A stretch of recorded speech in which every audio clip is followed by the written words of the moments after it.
একটা বীর্যর ফোঁটা নাপাক। মুসা আলাইহিস সালামের জামানায় যখন স্বপ্নদোষ হতো, হুকুম ছিল যে গোশত সহ ফেলে দাও যেখানে নাপাক পড়েছে। আমার রাহমাতুল্লিল আলামিন নবী এসে সহজ করে দিলেন, বাস আল্লাহর নাম নিয়ে ফরজ গোসল করে নাও, তুমি পবিত্র হয়ে যাবে। সুবহানাল্লাহ। সব কিছু আসান। ওখান থেকে ওই স্পাম থেকে 4 কোটি শুক্রাণু থেকে ডিম্বাণুতে যায়, ডিম্বাণু থেকে পরিক্রমা ওই রেস শুরু হয়, লাইফগুলি শুরু হয়, 500 থেকে 400 বাঁচে। মেডিকেল সায়েন্স বলছে বাঁচতে বাঁচতে মাত্র একজন দুনিয়াতে আসে। সুবহানাল্লাহ বলবেন না?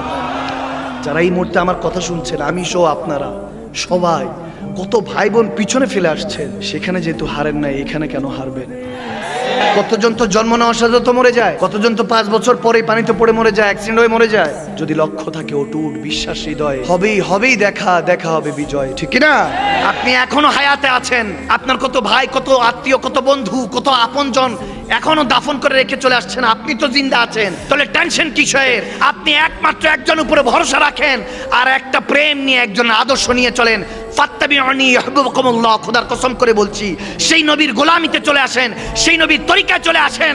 রব্বে কারীম বলতেছে, তুই আমাকে কি খুঁজবি, আমি তোকে বান্দা থেকে বন্ধু বানিয়ে নিব। সুবহানাল্লাহ।